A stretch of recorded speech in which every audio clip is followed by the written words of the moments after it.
and I got with me today. Let's see who we got today. We got Chris Wallace, we've got Chuck Davison, Lyle Stokes, and Rustin. And I don't know what his last name is, but I'll figure it out Flagg. before the show's over. Anyway, um, today we're going to hit the topic of conservation, and Lyle's got something he really needs to get out there, and it needs to be addressed pretty quickly. Go ahead, Lyle.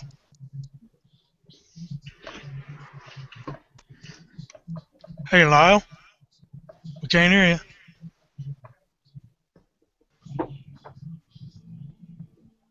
Ain't that special? Is that better? There you go. Is that better? Here. Missouri passed the Department of Natural Resources in the state of Missouri passed some regulations, and it's been going on for about a year with slot limit and length limits on Lake the Ozarks and Trumac Lake, and this is a stepping stone for what needs to be done on our rivers and stuff. And there's one small group of very few people in southwest Missouri that's tried to stop this, and they've been shut down every time. Well, they've contacted their state representative to bring it up so that they can get this halted, even though everybody thinks that it's the right thing to do. They're trying to get it ceased for some reason or another.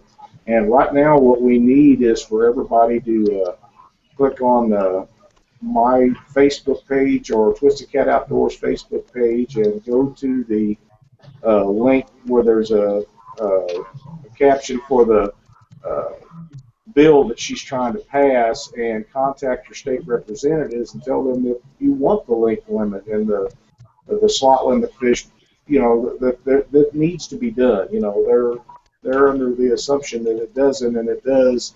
There's been years of studies done to prove the fact that this needs to be taken care of, and we just need to get it stopped before it goes any further. This law is supposed to take effect March 1st, and we're just trying to make sure that it does, in fact, go into effect.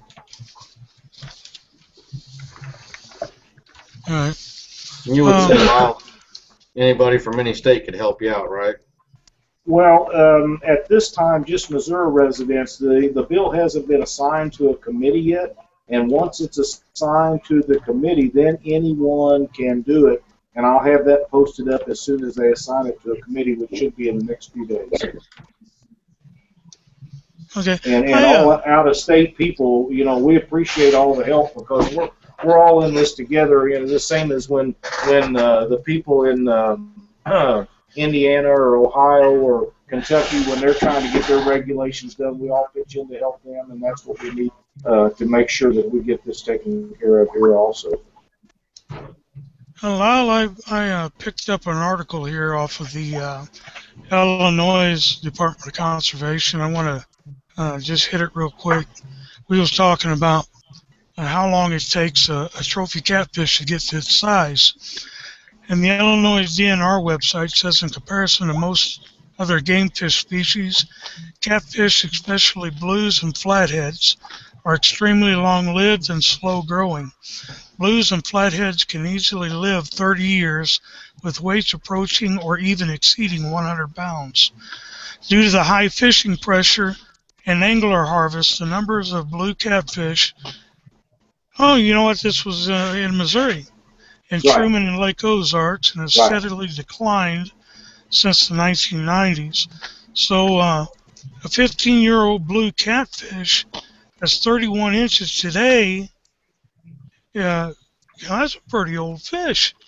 Yeah, they've done a lot of studies. In fact, a few years ago when they was doing these studies, I actually lived in Springfield, and we helped them do that study, and we recorded fish and what we caught, when we caught them, how many we caught each day, and it was a real intensive thing. And a 25, 30-pound fish is 30 years old at the very least, because they don't have the growing power or the food sources or nutrition or whatever that some of the river systems have got. And if you take a 30-pound fish, it's just it's in the mid range of its breeding life, because they'll breed till the end of time. And when you take a fish out that's going to have 250, 300,000 eggs, there's only about 10% of them survive to start with, and once they hatch, then about 1% of them survive. So if you take all the breeding size fish out there, it's not too long to where you don't have anything but small fish left. Right. And not all, I mean, like humans, not all, every blue is going to become a giant. So, you know, when you take those big fish out, you're taking them big fish genes along with them. That's exactly right. That's exactly right. And the slot limit is basically going to be between 8 and 16 pounds, and that's about the time, on the lower end, about the time when the blues start breeding and they're mature enough to know where to lay their eggs and keep the other fish from coming in, eating them up and stuff. And you get the small ones; they're not smart enough to realize where to lay those eggs to keep scavengers from getting them.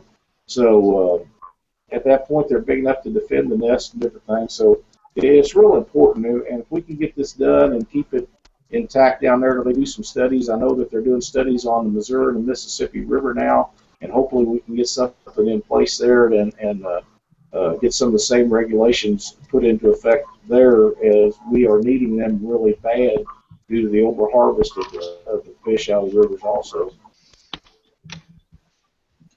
I think Rustin told me something today about some boys up in Iowa. Yeah, there was. I don't remember who. One of the Iowa boys posted on Facebook from the Iowa DNR's Facebook page. They caught.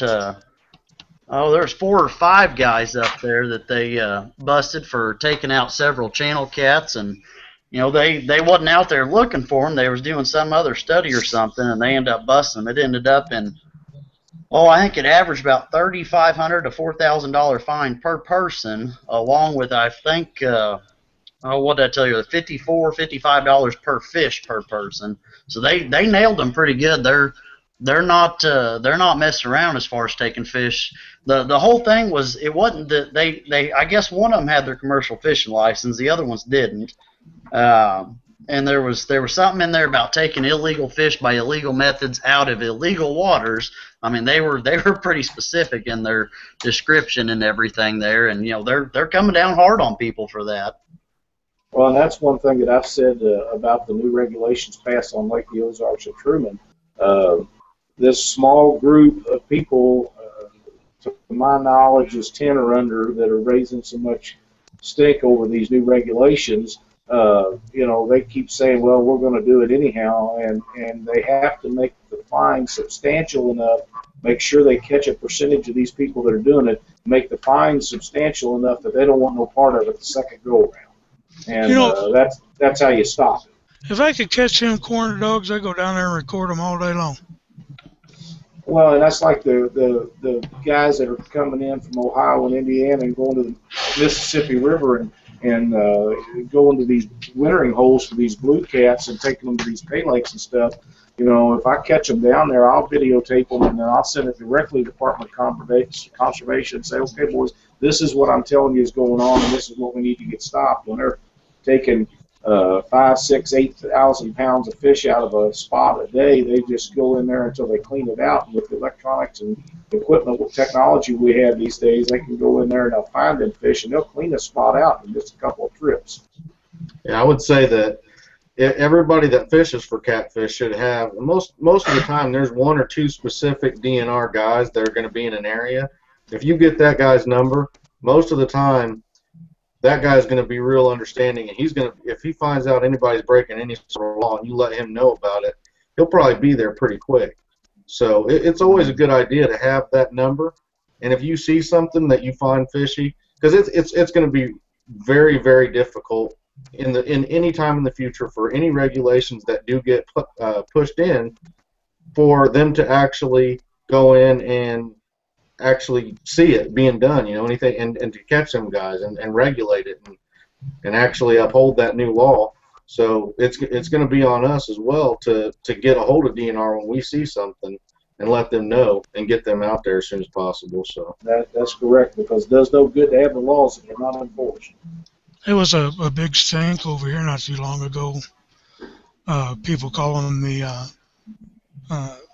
DNR up here because people were using goldfish for bait. I don't know whatever happened with that, but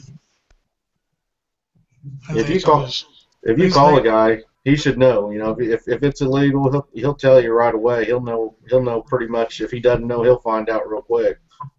I mean, that all rolls in with the conservation and stuff. You know, keeping keeping other like the zebra mussel and different stuff like that from going from water to water.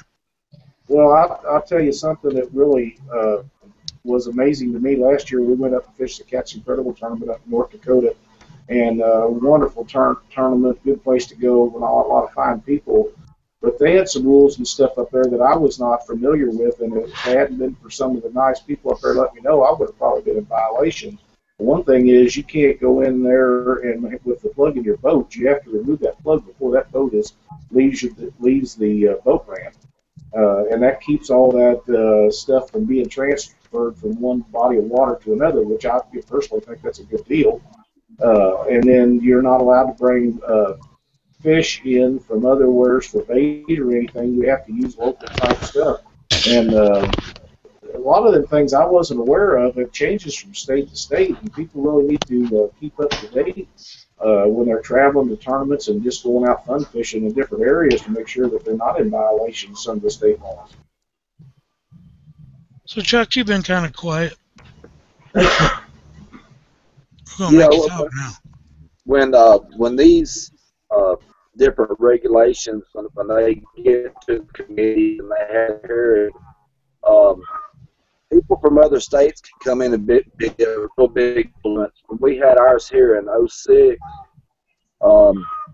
Bill Dance came in. Tennessee had already went through their regulations. Alabama was some guys from up north were trying to model what Tennessee was setting and stuff. Bill Dance came down and sat in the hearing in Montgomery and was a big influence on having our regulations changed. He's not from Alabama.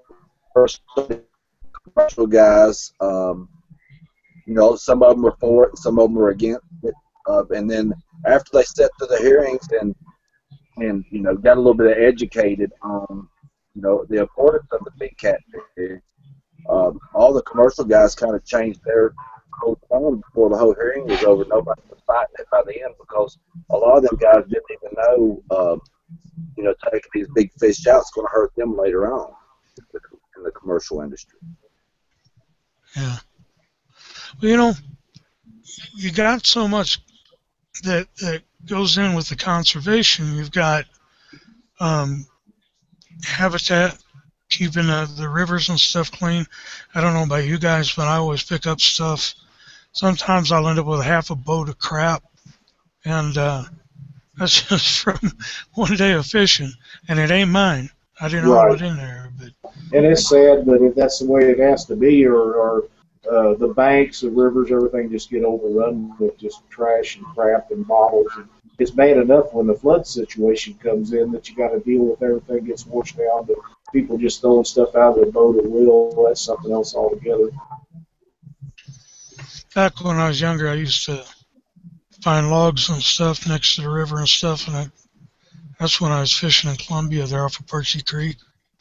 And I'd roll a bunch of logs up there and stack them up in the water, and I always had fish.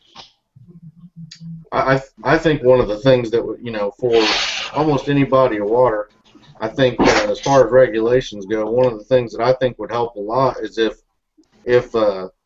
they did something even on the time of year type of thing, because this time of year in cold weather, these commercial fishermen will go and target these holes, these deep holes where blues will stack up for miles on end down the river. So you might have 30 blues in one hole, and they'll come in and hit that hole with their nets in the wintertime and completely wipe out 20 miles of river or something of blues. So if we did something as far as letting it so they couldn't even take catfish during certain months, that's another thing I think would help out. I know that it's been discussed, and I think that would be a big thing if we could ever get that done. Well, that's very true. The other thing is, if we can get these 34-inch rules and the slot limit regulations put in effect on the rivers, most of the commercial guys are not going to spend their time going out there to take two fish over 34 inches a day. You know, Yeah, especially if I they're can't bring them over to Illinois, they'll really be screwed. yeah, but you know, it'll kind of take care of itself, and that'll stop a lot of these guys from out in your neck of the woods coming over to Mississippi and trying to get these giants out to put in pay lakes, because it'll just cost them too much money to come that far for 2 fish per day. And believe me, they're coming to the Mississippi River to get them too. It's not just the Ohio. Oh yeah. You know, I've noticed that people think that the Ohio River is the only place that they're getting them fish out for the pay lakes. They're coming over to the Mississippi and they're raping us just the same as they are you guys.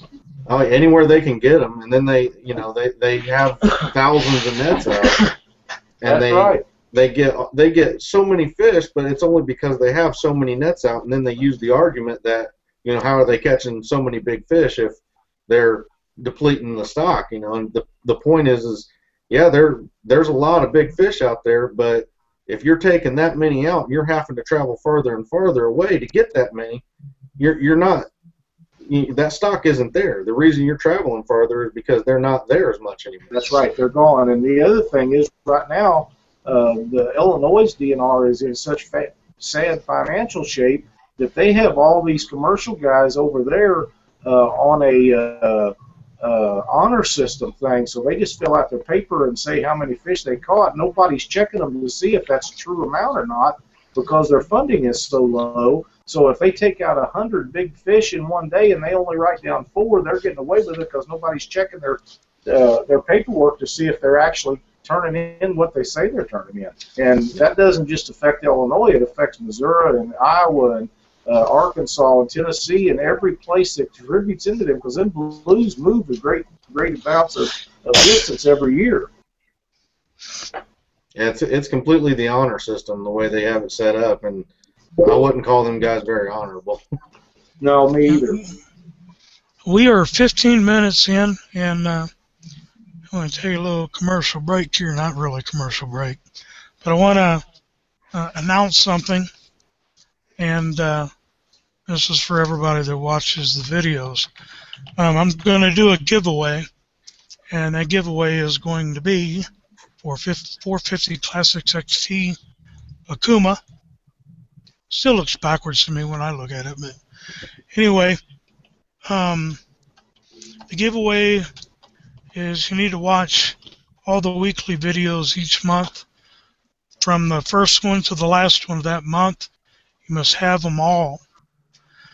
You're going to grab the code that's embedded somewhere in a video and email it to paulragsdale@catfishweekly.com, and then I will give you a key.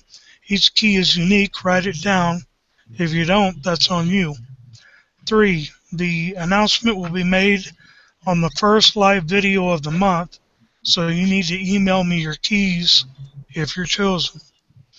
If the winner doesn't send the keys within 24 hours, another name will be called, and they will need to send me their keys. So this is the first one. Anybody from my team, Team Fat Boys, and from the Catfish Weekly is not eligible. So that's the key, the code, and I'll post that on the video later on as well. And then all you have to do is send me an email to what that was, and I'll send you a key. So with that being said, that's going to be the first giveaway. And we're working on our website. That'll probably be available. Our videos will all be available on the website when we're finished with that, right? Yeah, that's a cluster. Oh, not right now, but it will be at some point. We will have it. But you know, you have to watch the videos. If there's 4 weeks of videos that month, I got to have 4 codes, and then I'm gonna give you 4 keys.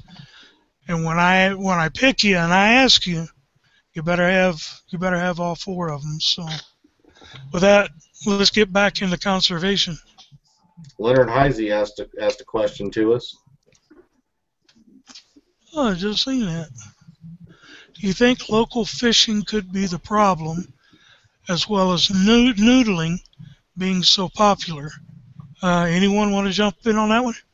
Well, I will jump in on the noodling. That is definitely a problem, and the state of Missouri done a trial period on that a few years ago, and they only allowed it for 1 year, and the results was devastating because the fish that they're noodling, they're taking them off of the nest when they're doing that, and those fish not only lose that amount, none of them people ever throw those fish back, but even if they did throw the fish back, they won't go back to that nest, and they lose that whole harvest of eggs because once they're pulled off that nest, they just won't go back and support it. So, that's what they tried that for 1 year, and it's now again illegal. And I'm sure that's a fun way to do it, but you're losing not only the fish that you're taking out of the water, you're losing every harvest from that point on off of those fish from now on. So, that's a devastating deal on flatheads, especially.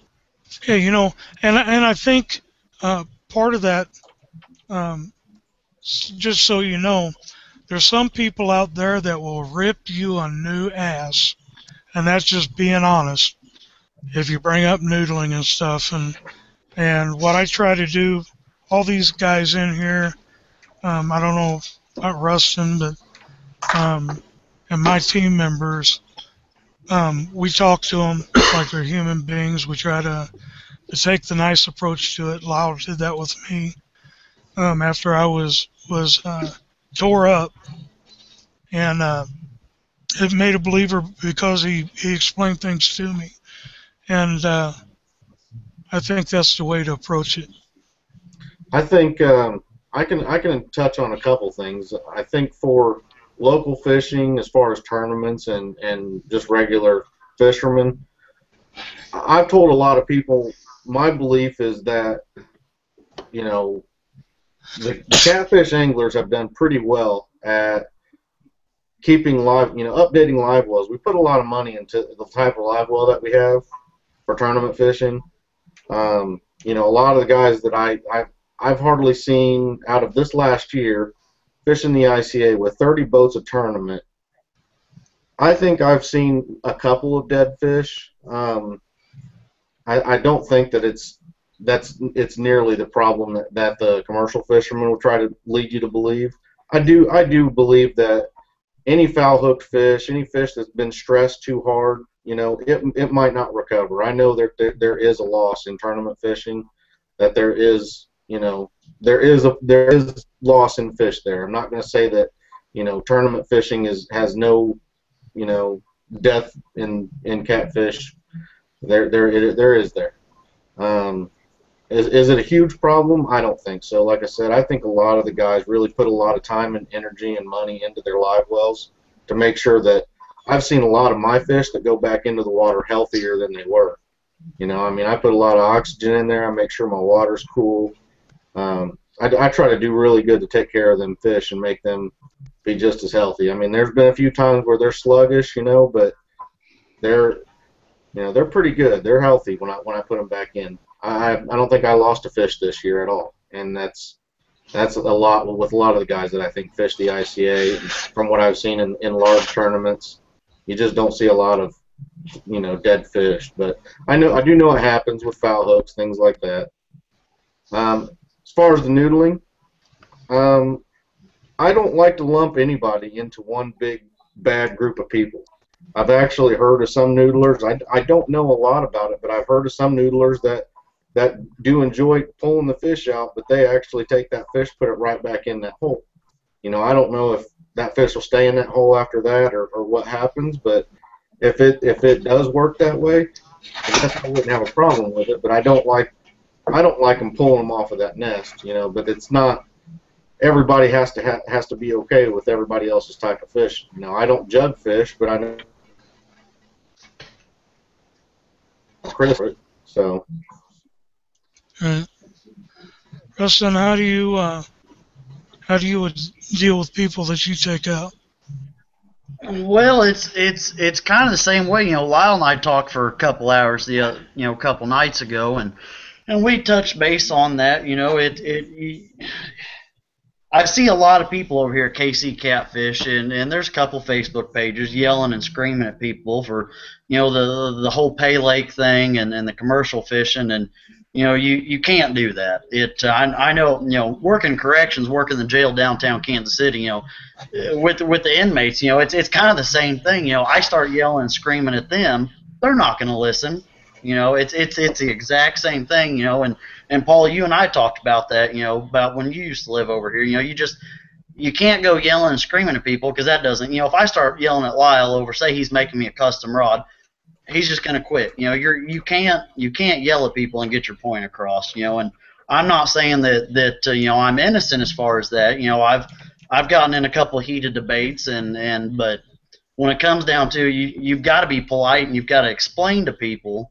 When I started using circle hooks and stuff, I was kind of stuck on the kale hook there. And I really liked that, and I had a guy just scream me up one side of the tree and down the other about, foul hooking fish, got to use the circles. And after doing some playing around with it, I noticed, I wasn't getting belly hooks. They was pretty nice and in the mouth, pretty consistent hooks. And I didn't have that, and it took several different people to come at me with a different approach, saying, hey, you ought to think about it this way, or here, take a couple of my hooks and go try them. Then I started listening. Is touching base on the noodling deal. I used to noodle. I'm not going to lie. I used to be big into noodling. I don't do it anymore. It was a family thing, and shoot, it goes back to my great-great-great-grandma and grandpa noodling on the Mississippi River and South Grand River down here about Clinton and stuff. And I don't really agree with it. Now, Kansas, they allow noodling. The Kaw River up here, Kansas River, depends on where you're from, what you call it. They allow noodling out there. There was somebody on the BOC that mentioned that there. Well, I think it was last week or so about guiding noodling trips, and a whole lot of guys, they jumped right on him real hard, and I'm not gonna touch base on all the comments, but everybody hopped on him pretty hard, but that might not have been the right thing to do there, but anybody that's a man that's got a pair, if somebody comes off yelling and screaming at me, if they're toe to toe, they're probably going to pick her teeth off the sidewalk. Yeah. And if it's on the internet, about all I can do is keyboard Rambo stuff. But you come off of me, man, I'm just going to blow you off and not listen to you. Yeah. And that's where Lyle brought me in and talked to me. Big Dave talked to me about the conservation stuff. I had a big blow up one day when I said CPR, catch, photo, refrigerate. Some of these guys ain't got a sense of humor. And I caught hell. Anytime you attack somebody, that's all they're going to do is get defensive. I mean, if your goal is to get them to not do it, then by attacking them, you're not doing anything to help your own cause. You're just going to cause them to dig in harder on you. Lyle and Dave worked with me, and then I know I turned two for sure. One I'm kind of wondering about now, but so I kind of mentioned to Lyle about having 3 people that I've helped. So he's helped 4 people, and I go, well, if I only worked with you or whatever. I can't remember the whole conversation, but I was like, yeah, but I wouldn't have got that 3 if you wouldn't have got me. Education is all you can do. Is you can educate somebody and leave it to them to make what they're going to do with that education and that knowledge. And Rustin, how would you describe what made you stop noodling? Well, I went out with some people over here in Kansas that I used to be friends with, and and these are guys, they're in their 70s and 80s, and they've noodled over here on our side of the state line, and just listening to some of the stories, like one I can touch base on. I mean, you guys, you wouldn't be familiar with it, but South Grand River, it dumps into Truman down there, and little town called Urick right outside Clinton. They always used to talk about this big old flathead that was underneath the boat ramp, and I can't remember poundage. He was somewhere in the 80s. He's a big old male, and they caught wind of that story, went down there, noodled him out, and they put him back. And several other guys that went down there and tried to get him, and he was gone. He had the same female. Somebody made they took a cattle tag, ear tag, and they cut it down to make it, real small, and they tagged both these fish, and they would always find this male and female in the same hole, and they were always right under the boat ramp. I don't remember if it was an old culvert now or what it was, but they noodled that big flathead, that big male out of there, and he never came back. They turned him back in. I physically watched him turn it back in, and he was out maybe 3 to 5 minutes tops. They took a bunch of pictures and then put him right back in. A couple other guys went down, a couple weeks later, and the fish was gone. They caught the female out of there, but the male was gone. They'd gone down several times since then, and they've set lines out there trying to get him, and he's gone. So that really, like you all said earlier, touching base on the females, yes, they're not going to go back to their nest. It's kind of like a mama bird. You touch the baby, she ain't going to go take care of it. After watching that, I think the males are the same way. If I go into a house and it's haunted or whatever, guess what? I ain't going back in that house again. It's the same way. You go disturbing them, whether it's a nest, a hole, a box, a rail car like they have up on the Des Moines River. You go pulling them out of there, they're going to get smart. They're just like any other animal out there. You do something long enough to it, it's going to learn, hey, I'm not going to go in there. And I really do think it ruins the fishery.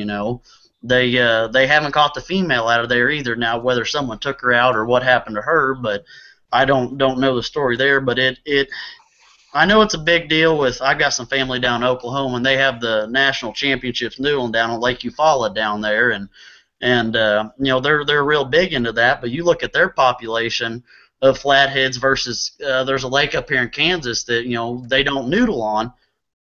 It's ridiculous, the population density up here versus down there. Not saying they don't have good fish down there, because they do. You see them pulled out that video, Girls Gone Grabbling or wherever. They pull some big fish out of there, but it's not the same. I really think it does hurt them whether you're keeping the fish or not. It goes back a long time. The Indians used to do it. That was how they provided food. They didn't have Garcia 7000s or Shimano Dakotas back then. They hand fished them with spears and stuff. But we also used to have 200 to 350 pound blue cats in the Missouri River too. And the biggest one I know of here would be that one that Brad Kilpatrick and Rob Stanley caught out there, that 1028, that's a good fish, but it ain't one of them ones like it used to be before commercial fishing and just everybody got into it, and it really hurts the population. I firmly believe that. Whether it's right, wrong, or indifferent, I do think it hurts the population. And since you got so much family and stuff that's been doing it for so long, you got lots of guys, in your family with missing digits and things like that from turtles down there. Yeah, I remember my great-grandpa Nelson was telling me about that. I don't remember if it was a childhood friend or who it was that went down, and I don't remember if it was a snapping turtle, or I don't know if it was common or alligator, but they went down one day, and he reached down. He's like, man, what if and he looked at my great-grandpa and said, what if I grab a turtle? Oh, don't worry, they always go in head first, you'll feel the tail. Well, apparently that turtle was different than any other turtle out there, and he was tail first in the hole, and he ended up missing some digits. But I guess that's just part of it, part of the sport, the rush. You don't know what you're going to find. I don't personally think it's worth that anymore. I've seen the stuff that comes out of the Kansas River, and I don't even like reaching down in it because mainly water quality there, but you never know what's in there, Yeah. But Wow. Well, I think we're at 7:33, and I think we're getting ready to come to a close. And we just got another question. Good. Okay, not a question, more of a statement. Thanks, Doc. I'm not seeing this stuff. Neither am I. You got to have your question and answer side panel open. Oh, Oh, there, I see it. Join the show tonight. Keep it up. You're doing a great job, Doc. I appreciate it, Doc. I'm trying to do something positive, and I'm hoping that this kind of grows and we can bring the newer um, anglers in as well as the older guys too. So I appreciate it, Doc. Doc definitely be somebody that we would probably enjoy having on this and talking to him, a man of a lot of knowledge, very willing to share it, very, very good guy. he also has one of the greatest information websites on the internet. He does. It's just loaded with knowledge of years of fishing and stuff, and it's just a great website for anybody that wants to. It doesn't matter if you're a beginner or a seasoned veteran in the fishing industry. His website has more good information than any place that I'm aware of. And if you ever talk to the man himself, he will give you any information you ask him. He doesn't hide anything. Where do you hide your wallet? He is one of the. Yeah, Doc and Lynn are two of the most outstanding people that you ever want to meet or be around. They're just top notch folks. I agree. That's all there is to I know it. where Chuck's wallet is. Leanne's got it. Yeah. Yep. Rustin, what do you do now? What'd you say? I said, what do you do now? Well, I'm actually fortunate enough that I had some issues up there at the jail and didn't agree with some stuff, so I decided to be Mr. Mom and stay home with my daughter. You know, I worked a lot of overtime there in her first 6 months and wasn't around her a whole lot. I worked, night shift, so I get to stay home with her and All I got to say is if you start breastfeeding, I don't want to hear about it. No, not going that far. I want to remind everybody too that next week, it's mainly been Saturdays for all this time, and we're gearing up for tournament season. And with that, Saturdays are going to be hectic for the panel here and whatnot, and we're going to start doing them next weekend, Sunday at 6:30. I think is what we agreed on, wasn't it, guys? Yep. Okay, so they'll be from Sunday clear into the last tournament, and then we'll figure out from there. So, Lyle, Yeah. you wanna go over the first? Let's go ahead and get it out ahead of time. The first tournament.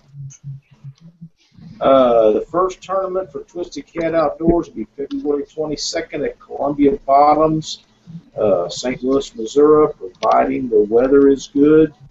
Right now, that's touch and go with all the ice and stuff coming on, but should be a good turnout. We usually have a good crowd down there. Should be 30, 40 boats. Should be some good fish. They've been catching fish down there when they can get out. It's just it's going to be weather dependent at this particular time. That's kind of up in the air, but that's when it's scheduled. The launch will be 7 o'clock. Weigh in and start at 3.